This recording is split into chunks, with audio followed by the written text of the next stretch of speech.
அனைவருக்கும் வணக்கம். இந்த 2026 வருடத்தில் மே மாதம் நம்மளோட ராசிக்கு எந்த மாதிரியான சிறப்பு பலன்களை தரப்போகுது அப்படிங்கிறத இப்போ நம்ம டீப் அண்ட் கிளியராக பார்க்கலாம். இந்த பதிவோட எண்டில் நிறைய கிளாரிட்டி கொடுத்துருக்கேன். எனவே பதிவை முழுமையாக பாருங்கள். மேலும் பதிவை ஆரம்பிக்கிறதுக்கு முன்னாடி நம்ம சேனலை சப்ஸ்கிரைப் பண்ணாமல் இருக்கீங்கன்னா மறக்காமல் சப்ஸ்கிரைப் பண்ணி சப்போர்ட் பண்ணுங்கள். அப்படியே பக்கத்தில் இருக்க பெல் சிம்லேயே கிளிக் பண்ணி நோட்டிஃபிகேஷனும் ஆன் பண்ணி வச்சுக்கோங்க. அப்போ தான் நம்ம பதிவிடக்கூடிய பதிவுகள் அனைத்தும் உங்களுக்கு உடனுக்குடனே நோட்டிஃபிகேஷனாக கிடைக்கும். இப்போது காலபுருஷனுக்கு 10வது ராசியாக வரக்கூடியது மகரம். மகரம் சனியோட ராசி. ரொம்ப சாந்தமான ஒரு ராசி மகரம். ஆனால் பிடிவாதம் அதிகம் கொண்ட ஒரு ராசி. அதே போல எதையும் எதற்காகவும் விட்டு கொடுக்கக்கூடிய மனப்பான்மை உள்ள ஒரு ராசி. இந்த மகர ராசிக்காரர்களுக்கு இந்த மே மாதத்தை பொறுத்த வரைக்கும் தன குடும்ப வாக்கு ஸ்தானம் அப்படின்னு சொல்லக்கூடிய 2ஆம் இடத்துல ராகு, 3ஆம் இடத்துல செவ்வாய் சனியுடைய கூட்டணி அப்படிங்கிறது இந்த மாதத்தோட பிகினிங்ல இருக்கும். அடுத்தது 4ஆம் இடத்துல சூரியன் புதனுடைய கன்ஜக்ஷன் நம்மளோட ராசிக்கு 4ஆம் இடத்துல இருக்கும். அது அந்த அளவுக்கு நல்லது இல்லை. ஏன்னா புதன் 6ஆம் அதிபதி, சூரியன் 8ஆம் அதிபதி. அது 4ஆம் இடத்துல இருக்கிறது நல்லது கிடையாது. அடுத்தது பஞ்சமத்துல சுக்கிரன் ஆட்சி, நல்ல விஷயம். சனி பார்வையில் இருந்தாலும் சுக்கிரன் தனித்துவமாக ஆட்சியா இருக்காரு. பிகினிங்ல ரொம்ப நல்லா இருக்கு.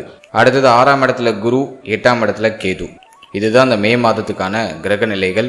மாதத்தோட செகண்ட் ஹாஃப்ல குரு சுக்கிரனுடைய இணைவு 6ஆம் இடத்துல இருக்கும். அது ஓரளவுக்கு ஆவரேஜா இருக்கு. இதுதான் இந்த மே மாதத்துக்கான கிரக நிலை. இந்த மே மாதத்தை பொறுத்த வரைக்கும் மகர ராசிக்காரர்களுக்கு 3ஆம் இடத்துல பார்த்தோன்னா செவ்வாய் சனியுடைய கூட்டணி. இது தைரியத்தை அதிகமாக கொடுத்துரும், முயற்சியை நிறைய கொடுத்துரும், புதிய விஷயங்களுக்கு ட்ரை பண்ண வச்சிரும். தைரியம், வீரியம், பராக்கிரமம் அதிகரிக்கக்கூடிய ஒரு அற்புதமான ஒரு மாதம். ஆனா இளைய சகோதர சகோதரிகளோட கொஞ்சம் அனுசரிச்சு போய்க்கணும். இளைய சகோதர சகோதரிகளோட ஒரு சில மன வருத்தங்கள், கருத்து போராட்டங்கள் நீங்க வாய்ப்பு இருக்கு. புதிய முயற்சிகள்லாம் அந்த மாதத்துல பிரமாதமான வெற்றியை கொடுக்கும். தாராளமா புதிய முயற்சிகளை தொடங்கலாம். பாசிட்டிவா இருக்கு. அடுத்தது நம்ம பாக்குறது 4ஆம் இடத்துல சூரியன் புதன் இணைவு. இது ஸ்டூடெண்ட்ஸுக்கு கல்விக்கு ஓரளவுக்கு ஃபேவரா இருக்கு.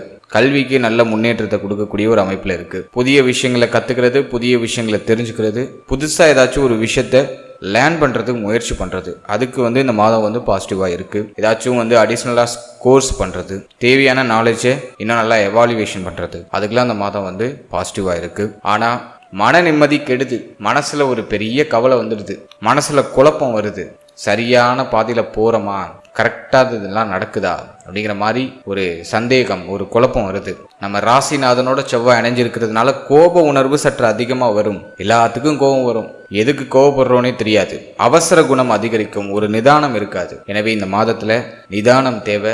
கோபத்தை குறைச்சிக்கணும். மன அமைதியை தக்க வச்சுக்கிறது ரொம்ப நல்லது. ஏன்னா இந்த மாதத்துல மன அமைதி கிடக்கூடிய அமைப்பு மாதத்தோட பிகினிங்ல இருக்கு. ஏன்னா மன ஆரோக்கியத்தை குறிக்கக்கூடிய இடத்துல அஷ்டமாதிபதியும் ருணரோக சத்ருஸ்தானாதிபதியும் இணைஞ்சிருக்காங்க. ஒரு மாதிரி மனதை ஒரு மாதிரி பாதிக்கும். உங்க கூட இருக்கிறவங்க, உங்களை சுத்தி இருக்கிறவங்க வார்த்தையாலேயே உங்களை காயப்படுத்துவாங்க. அதெல்லாம் கொஞ்சம் கவனமா செயல்படுறது ரொம்ப நல்லது. எதையும் பெருசா காதுல போட்டுக்காம நீங்க நிதானமா இருந்தீங்கன்னா இந்த மாதம் உங்களுக்கு பாசிட்டிவா இருக்கும். அடுத்தது இந்த மே மாதத்துல உங்களுடைய வார்த்தைகள்ல ரொம்ப கவனமா இருக்கணும். 2ஆம் அதிபதியோட செவ்வாய் இணைகிறாரு. அதே போல 2ஆம் அதிபதி நம்மளோட ராசிக்கு 3ஆம் இடத்துல, 2ஆம் இடத்துல ஆல்ரெடி ராகு. எப்படி பார்த்தாலுமே பார்த்தோன்னா வாயால தான் அடி. உங்களுக்கு பேச்சுல ஒரு நிதானம் தேவை.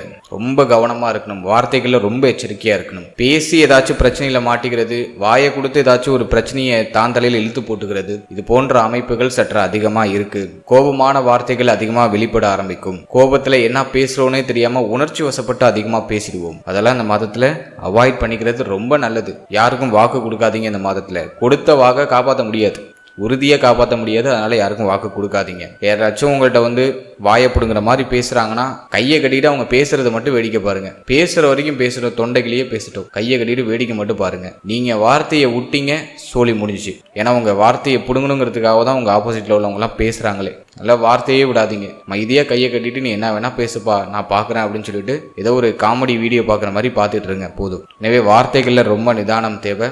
குடும்பத்துல அதிகமான கருத்து போராட்டம், வாக்குவாதங்கள்லாம் வரதுக்கு வாய்ப்பு இருக்கு. நிதானத்தையும் அமைதியும் அதிகமா கடைபிடிக்கிறது இந்த மாதத்துல ரொம்ப நல்லது. ஆல்ரெடியே குடும்ப வாழ்க்கை அந்த அளவுக்கு நல்லா இல்லை. நிறைய பேருக்கு பார்த்தோன்னா வீட்டுக்கு வந்தால் மன நிம்மதி இழந்துடுறாங்க.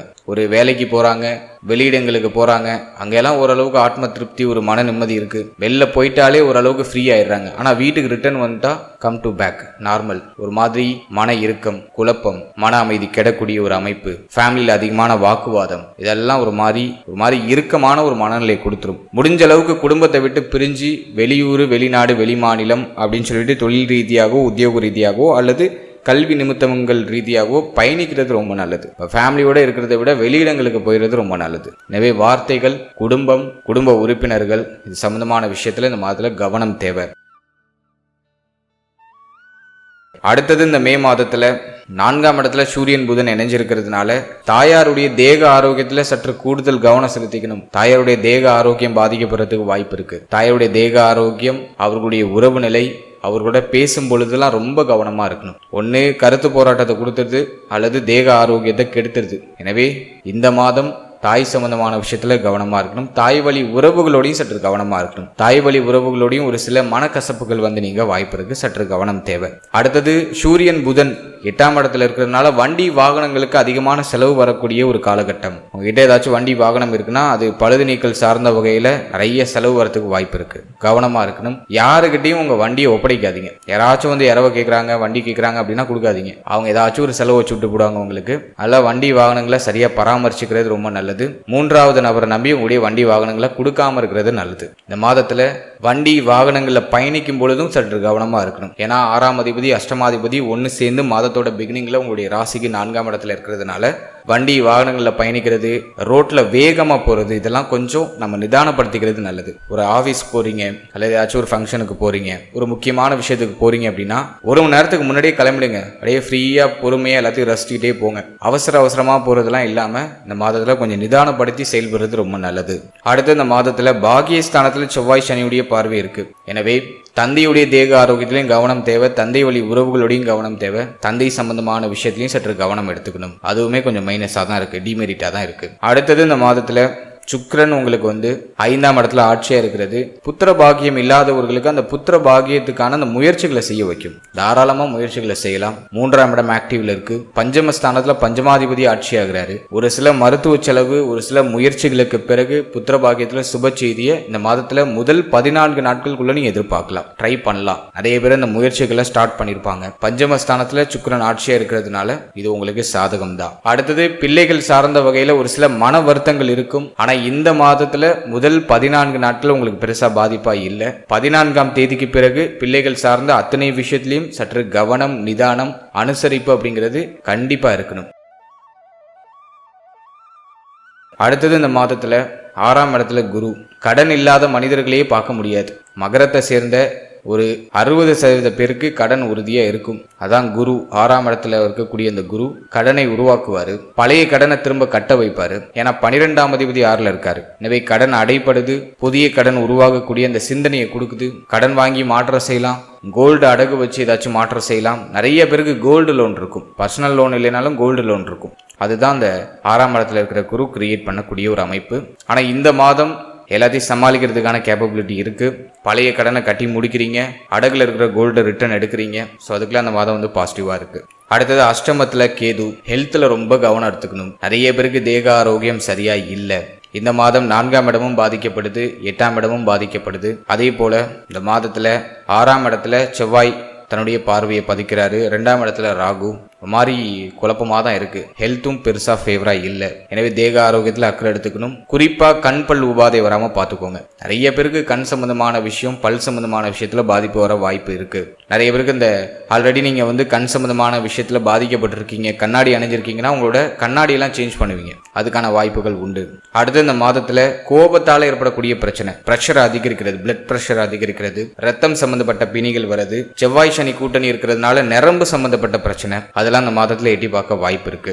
அடுத்து இந்த மாதத்துல உடைய ஷோல்டர், கைப்பகுதி, மேல் மார்பக பகுதி, உடைய தலைப்பகுதி, இதுல எல்லாம் இந்த பாதிப்பும் வராம பார்த்துக்கோங்க. நிறைய பேருக்கு ஒற்றை தலைவலி வரதுக்கு வாய்ப்பு இருக்கு. பயங்கரமா தலையை வலிக்கும். ஸோ அது உங்களை பெருசா பாதிக்காத வண்ணம் அதுக்குள்ள ரெமடிஸ்லாம் எடுத்து உங்களை பராமரிச்சுக்கிறது ரொம்ப நல்லது. அதே போல ஸ்கின் டிசீஸ், அரிப்பு சம்பந்தமான பாதிப்பு, தோல் சம்பந்தமான பிரச்சனை நிறைய பேருக்கு இந்த மாதத்துல வரதுக்கு சான்சஸ் இருக்கு. ஏன்னா 4ஆம் இடத்துல 6ஆம் அதிபதி அஷ்டமாதிபதி புதன் தான் மேனிக்கு காரகன். சுக்கிரனும் புதனும் வருவாங்க. சுக்கிரனும் நமக்கு மாதத்தோட செகண்ட் ஹாஃப்ல 6ஆம் இடத்துக்கு போயிடுறாரு, குருவோட போய் இணைகிறாரு. அதே போல பார்த்தோன்னா 4ஆம் இடத்துல புதனும் சூரியனும் ஆல்ரெடி பார்த்தோன்னா ஃபர்ஸ்ட் ஹாஃப்ல கன்ஜெக்ஷன்ல இருப்பாங்க. நல்லதே இல்லை. எனவே நிறைய பேருக்கு தோல் சம்பந்தமான பிரச்சனை, முகத்துல சுருக்கம் உள்றது, அரிப்பு சம்பந்தமான பிரச்சனை வருது. இதுக்கான வாய்ப்புகள்லாம் உண்டு. கொஞ்சம் கவனமா பார்த்துக்கிறது ரொம்ப நல்லது. அடுத்தது இந்த மாதத்துல திருமண முயற்சி, திருமண வாழ்க்கை, இதை நம்ம ரிசர்ச் பண்ணி பார்த்த வரைக்கும் 7ஆம் பாவகம் அப்படிங்கிறது இந்த மாதத்துல பெருசா பாதிக்கப்படலை. 11ஆம் தேதிக்கு பிறகுதான் செவ்வாயுடைய பார்வை 7ஆம் பாவகத்துல பதியும். செவ்வாயும் நமக்கு 4ஆம் இடத்துல வந்து ஆட்சி ஆவாரு.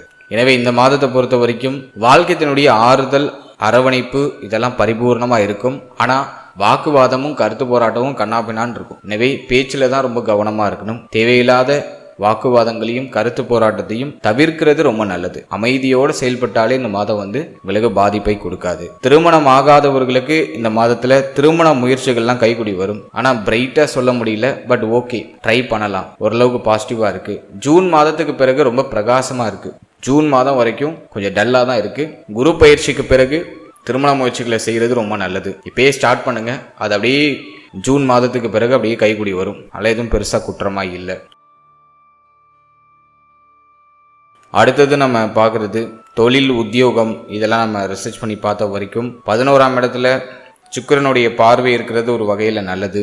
ஜீவனஸ்தானம் அப்படிங்கிறது சூரியன் புதனோட ஒரு பார்வையில் இருக்கு. அதுவும் பெருசா மைனஸ்லாம் இல்லை. என்னதான் அஷ்டமாதிபதியாக இருந்தாலும் சூரியன் புதன் ஒரு ஆதிக்கத்தை செலுத்தக்கூடிய ஒரு கிரகம், எல்லாத்தையும் வந்து நுணுக்கமா செய்யக்கூடிய ஒரு கிரகம். எனவே வேலையில உங்களுடைய புத்தி சாதுரியம் அதிகரிக்கும். கடினமா உழைத்து ஒரு வேலையை செய்யறதுக்கும் ஸ்மார்ட் ஒர்க் பண்ணி ஒரு வேலையை செய்யறதுக்கும் நிறைய டிஃபரன்ஸ் இருக்கு. இந்த மாதத்துல நிறைய ஸ்மார்ட் ஒர்க் பண்ணி நிறைய வேலைகளை செஞ்சு முடிப்பீங்க. சக ஊழியர்களோட இருந்து வந்த மனஸ்தாபங்கள், வருத்தங்கள் எல்லாமே குறைய ஆரம்பிக்கும். உத்தியோகத்துல சுமைகள் இருந்தாலும் அதை மேனேஜ் பண்ணிடுவீங்க. அதனால அது பாதிப்பா இல்லை. ப்ரொஃபஷனல் லைஃப்லாம் எதுவும் பெருசா டல்லாலாம் தெரியல. ஓரளவுக்கு பாசிட்டிவா தான் இருக்கு. வேலை வாய்ப்பு இல்லாதவர்களுக்கு இந்த மாதத்துல ஒரு சில முயற்சிகளுக்கு பிறகு நல்ல வேலை வாய்ப்பு கிடைச்சிடும். சுக்கிரன் பார்வை 11ஆம் இடத்துல இருக்கிறதுனால பணவரவு கணிசமா இருக்கும். இனிமையான செலவுகள் சற்று அதிகமா இருக்கும். தேவைகள், எண்ணங்கள் இதெல்லாம் இந்த மாதத்துல பூர்த்தி ஆகுது. பண தேவை அப்படிங்கிற அந்த ஒரு விஷயம் இந்த மாதத்துல பெருசா உங்களுக்கு பாதிப்பை கொடுக்காது. பண வரவு, பொருளாதார ஏற்றம் இதெல்லாம் வந்து ஓரளவுக்கு உங்களுக்கு பாசிட்டிவாவே இருக்கு. அடுத்து சுக்கிரனுடைய பார்வை 11ஆம் இடத்துல இருக்கிறதுனால மூத்த சகோதர சகோதரிகளுடைய ஆதரவு கிடைக்கும். மூத்த சகோதர சகோதரிகளால் இந்த மாதத்துல ஆதாயம் உங்களுக்கு உண்டு. ஸோ அதுவும் நான் வந்து உங்களுக்கு ஒரு பாசிட்டிவா பார்க்குறேன். அடுத்தது 4ஆம் இடத்துல சூரியன் புதன் நினைவு இருக்கிறதுனால கல்வி மேன்மையெல்லாம் அற்புதமா இருக்கும். ஸ்டூடெண்ட்ஸுக்குலாம் எதுவும் பெருசா பாதிப்பு இல்லை. நான் ஆரம்பத்திலேயே சொல்லியிருந்தேன். மேதாவித்தனம் அதிகரிக்க ஆரம்பிக்கும். சூரியன் புதன் அங்க இணைஞ்சி அதுல சூரியன் உச்சமா இருக்கிறதுனால அறிவு கூர்மையெல்லாம் அதிகரிக்க ஆரம்பிக்கும். நல்ல நுணுக்கமான விஷயங்களை தேடி தேடி கத்துப்பீங்க. எளிமையில எல்லாத்தையும் புரிஞ்சுக்க முடியும். பல துறைகளில் தெரிச்சு பெறதுக்கான வாய்ப்புகள் கிடைக்கும். நிறைய புது புது விஷயங்களை கத்துக்க போறீங்க இந்த மாதத்துல. அரசியல், சட்டம், தொழில்நுட்பம், கல்வி சம்பந்தப்பட்ட விஷயம் இதுல எல்லாம் நல்ல முன்னேற்றம் தென்பட ஆரம்பிக்கும். மேலும் நிறைய பேருக்கு வெளிநாடு தொடர்பு, வெளிநாடு போறதுக்கான வாய்ப்பு, வெளியூர், வெளிமாநிலம் போய் முன்னேற்றம் அடைகிறதுக்கான வாய்ப்பு அதெல்லாம் இந்த மே மாதத்துல பரிபூர்ணமா கிடைக்கும். ஸோ இதெல்லாம் நான் வந்து உங்களுக்கு ஒரு பாசிட்டிவா பார்க்குறேன். மகர ராசிக்கு இந்த மாதத்தை பொறுத்த வரைக்கும் ஒரு ஆவரேஜான ஒரு growth கொடுத்துரும். எல்லாமே டிமெரிட் அப்படின்லாம் சொல்ல முடியாது. ஒரு ஆவரேஜா ஒரு நல்ல மாற்றத்தையும் முன்னேற்றத்தையும் டெஃபினட்டா இந்த மே மாதம் கொடுத்துரும். இந்த மே மாதத்துல ஒரு சில எளிய ஆன்மீக பரிகாரங்கள் சொல்றேன், அதையும் கடைபிடிங்க. நிச்சயமா நல்ல மாற்றங்கள் தென்பட ஆரம்பிக்கும். ஞாயிற்றுக்கிழமையில ஆதித்ய ஹிருதயம் கேட்கிறது ரொம்ப நல்லது. மேலும் சூரிய பகவானுக்கு நீர் அர்க்கியம் செய்யறது ரொம்ப நல்லது. அது மன அமைதியை பெற்றுக் கொடுக்கும். குடும்பத்துல மகிழ்ச்சியை நிறைய வைக்கும். எனவே ஞாயிற்றுக்கிழமையில ஆதித்ய ஹிருதயம் அப்படின்னு சொல்லிட்டு நீங்க யூடியூப்ல வந்து போட்டீங்கன்னா நிறைய பிளேலிஸ்ட் இருக்கு. இந்த ஆதித்ய ஹிருதயத்தை காலை பொழுதுல கேளுங்க. ஞாயிற்றுக்கிழமையில கேட்கறது ரொம்ப விசேஷம்.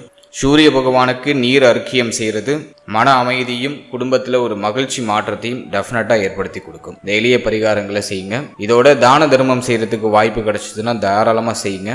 உணவு தானம் பண்றது மேன்மையானது. பசியோட வாடி இருக்கிறவங்களுக்கு உணவு தானம் பண்றதுக்கு முயற்சி செய்யுங்க. அல்லது ஏதாச்சும் ஒரு சேரிட்டியில போயிட்டு டொனேஷன் பண்ணுங்க. அதெல்லாம் உங்களுக்கு மன அமைதியை அதிகப்படுத்தி கொடுக்கும். ஒரு ஆத்ம திருப்தியை கொடுக்கும். முக்கியமா இந்த மே மாதத்துல தியான பயிற்சிகள் செய்ய வேண்டியது அவசியம். உங்க வீட்டுக்கு பக்கத்துல ஏதாச்சும் தியான பயிற்சி மையம் இருக்குன்னா யோசிக்காம போய் ஜாயின் பண்ணிக்கோங்க. அதே போல தியான பயிற்சிகளை தினமும் இந்த மாதத்துல நீங்க மேற்கொள்றது ரொம்ப நல்லது. மன அமைதி வேணும் அப்படின்னாக்கா தியானம் ஒண்ணுதான் அதுக்கு தெளிவான சொல்யூஷன். அல்லது ஆன்மீகத்துல தெய்வ வழிபாடு அப்படிங்கிறது ஒரு பெஸ்ட் சொல்யூஷன். எனவே இது ரெண்டையும் நீங்க சரியா செஞ்சாலே ஆத்ம திருப்தியும் மன அமைதியும் அதிகமாக கிடைக்கும். வாழ்த்துக்கள்.